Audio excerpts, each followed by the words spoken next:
আসিফ নজরুল, আপনাকে জিজ্ঞেস করি, জুলাই বিপ্লবের সময় একটা আপনার পরিবারের কোন সদস্যের এক ফোঁটা রক্ত গিয়েছে?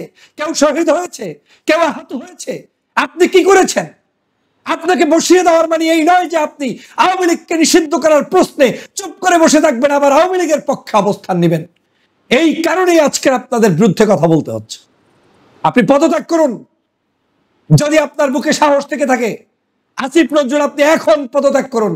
জনগণকে জানিয়ে দিন যে আপনার পক্ষে সম্ভব না।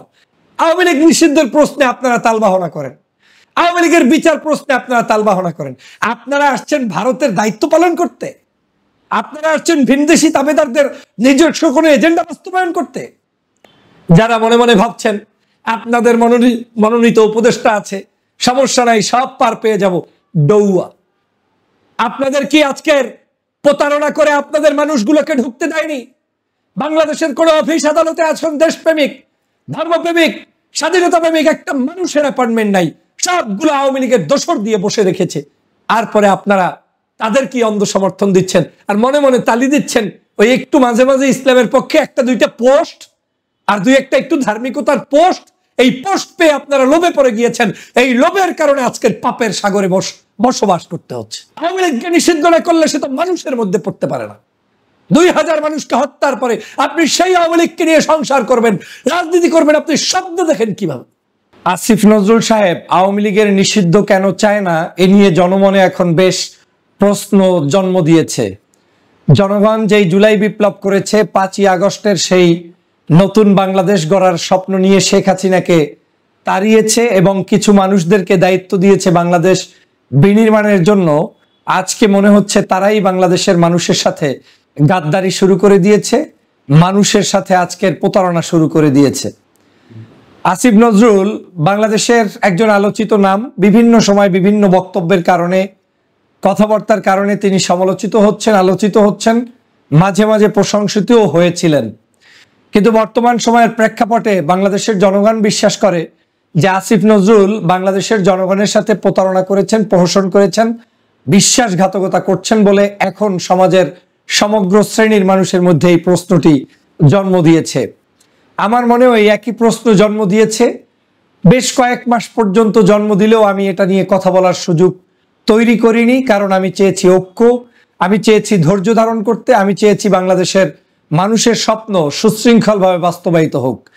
কিন্তু যখন দেখছি এই আসিফ নজরুলরাই আজ এই আওয়ামী লীগকে নিষিদ্ধ করার জন্য প্রধান বাধা হয়ে দাঁড়িয়েছে এবং মানুষের আবেগ এবং আকাঙ্ক্ষার সাথে খেলাধুলা করছে, তখন একজন সচেতন নাগরিক হিসাবে বক্তব্য না দিয়ে আর পারছি না। আপনারা জানেন কেন এই আসিফ নজরুল সাহেব তাহলে আওয়ামী লীগকে নিষিদ্ধ করতে চায় না? কি তাদের মূল সমস্যা? তারা কি, কাকে ভয় পাচ্ছে? কি তাদের উদ্দেশ্য? আমি বলছি না, বাংলাদেশের জনগণ যেটা মনে করে, ডক্টর আসিফ নজরুলকে কেউ কেউ মনে করে পার্শ্ববর্তী একটি দেশের বিশেষ এজেন্ট হিসেবে কাজ করছে। এটা জনগণের কমেন্টস। আসিফ নজরুল সাহেবের নিজের পোস্ট করা নিচেই এই কমেন্টসগুলো শত শত পাবেন, যার প্রমাণ আপনারা সেখান থেকে দেখে নেবেন। দ্বিতীয় আরেকটি কারণ হচ্ছে এই আসিফ নজরুলরা কাউকে খুশি করতে চায়।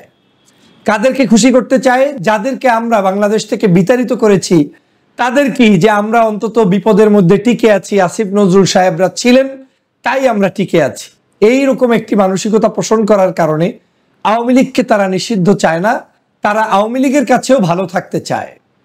তৃতীয় আরেকটি কারণ হচ্ছে আসিফ নজরুলরা মনে করেন যে বাংলাদেশের পট পরিবর্তন আজকে হয়েছে, ভবিষ্যতে ভিন্ন কিছু হতে পারে, যে যখন হবে তখন যাতে রাজনীতিতে, সমাজনীতিতে বুদ্ধিজীবী টাইপের হয়ে টিকে থাকতে পারে এবং তখন যাতে বলতে পারে যে আমরা আগেও বলেছিলাম যে নিষিদ্ধের পক্ষে না, আজও বলছি না, এবং সেই সময় আবার ওই আওয়ামী লীগের বুদ্ধিজীবী হয়ে সমাজে টিকে থাকবে। এই সকল ধান্দার কারণে আজকে মূলত নিষিদ্ধ করার পক্ষে নয়। আমি আসিফ সাহেবের কয়েকটি, এই আসিফ নজরুল ইসলামের কয়েকটি মন্তব্য, ভিডিও এবং পর্যালোচনা না করে এই ভিডিও করছি না। তার বক্তব্যগুলো যদি কেউ শোনেন, শুনলে আপনার এমনি অস্থিরতা কাজ করবে। উনি একটি জায়গায় স্পষ্ট করে বলছেন যে বাংলাদেশের মানুষের এই যে আওয়ামী লীগকে নিষিদ্ধ করা, এটা আমি চাই না এবং এটা আমার পার্ট না, এটা আমার অধিকার না, আমি যে দায়িত্বে আছি এই দায়িত্বের মধ্যে এটা পড়ে না।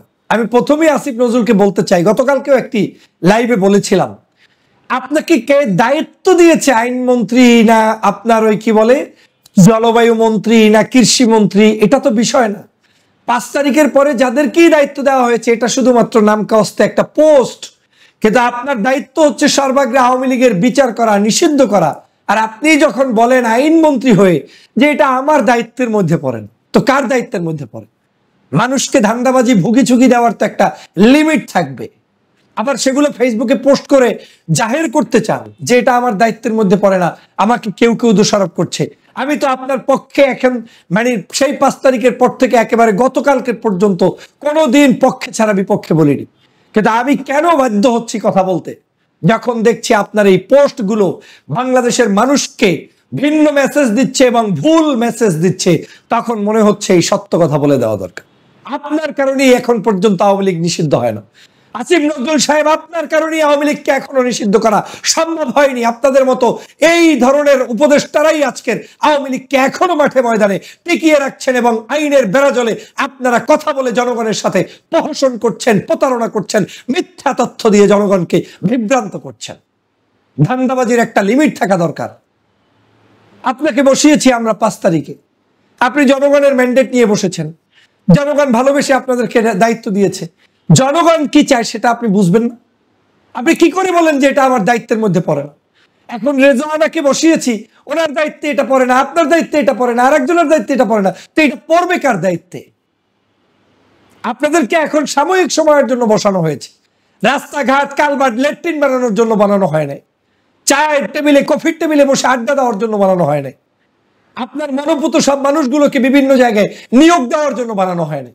আপনাদেরকে বসানো হয়েছে বিশ্বস্ত জায়গা তৈরি হয়ে করে যে আপনারা বাংলাদেশের মানুষকে সঠিক নেতৃত্ব দিবেন, এই আওয়ামী লীগকে নিষিদ্ধ করবেন। আওয়ামী লীগ নিষিদ্ধের প্রশ্নে আপনারা তালবাহনা করেন, আওয়ামী লীগের বিচার প্রশ্নে আপনারা তালবাহনা করেন। আপনারা আসছেন ভারতের দায়িত্ব পালন করতে, আপনারা আসছেন ভিনদেশি তাবেদারদের নিজস্ব কোনো এজেন্ডা বাস্তবায়ন করতে। এই জুলাই বিপ্লব হয়েছে কি আপনার কোনো আত্মীয় রক্ত গিয়েছে? আসিফ সাহেব, আসিফ নজরুল, আপনাকে জিজ্ঞেস করি, জুলাই বিপ্লবের সময় একটা আপনার পরিবারের কোন সদস্যের এক ফোঁটা রক্ত গিয়েছে? কেউ শহীদ হয়েছে? কেউ আহত হয়েছে? আপনি কি করেছেন? আপনাকে বসিয়ে দেওয়ার মানে এই নয় যে আপনি আওয়ামী লীগকে নিষিদ্ধ করার প্রশ্নে চুপ করে বসে থাকবেন, আবার আওয়ামী লীগের পক্ষে অবস্থান নেবেন।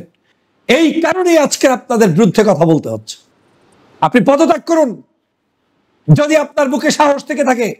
আসিফ নজরুল, আপনি এখন পদত্যাগ করুন, জনগণকে জানিয়ে দিন যে আপনার পক্ষে সম্ভব না। আমাদের লোকের অভাব নেই।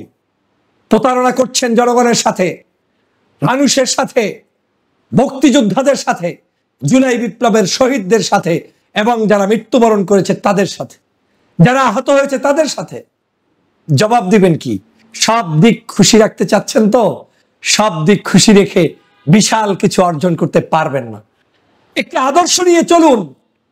এই কারণেই আমি এই সকল বুদ্ধিজীবী টুদ্ধিজীবী দেখতে পারি না, আমার শরীরের মধ্যে জমে না। বাংলাদেশে কিছু বুদ্ধিজীবী আছে, তাদের মূল কাজ হচ্ছে যার 5টা ভোট নাই, 2টা ভোট নাই, ব্যানার ধরার পার্টি নাই, সেই সব মানুষদেরকে বাতাস দেয়।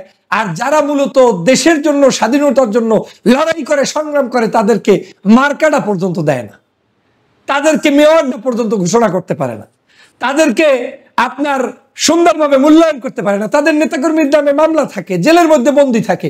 এই হচ্ছে এদের দ্বিচরিত্র।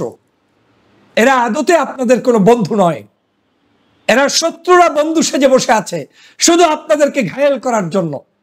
আজকের জাতীয় দাবিতে রূপান্তরিত হয়েছে আওয়ামী লীগ নিষিদ্ধ করো, আর আপনারা সেই দাবি নিয়ে চুপচাপ বসে আছেন।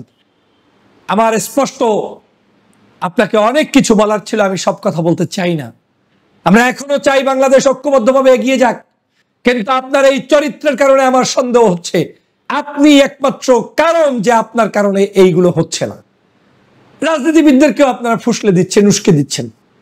আপনাদেরকে 5 তারিখে সিদ্ধান্ত দিয়ে দেওয়া হয়েছে, কারোর সাথে আলোচনার প্রয়োজন নাই, বিনা আলোচনায় আওয়ামী লীগকে নিষিদ্ধ করবেন। এটা একটা মৌলিক দাবি, এ দাবিতে কেউ বিরুদ্ধাচরণ করতে পারে না। কিন্তু সেটাকে ঝুলিয়ে রেখে 9 মাস পর্যন্ত মুলায় ঝুলাচ্ছেন। ও মনে করছেন যে আপনাদের খোসল কেউ বুঝতেছে না, ভিতরটা কেউ জানে না।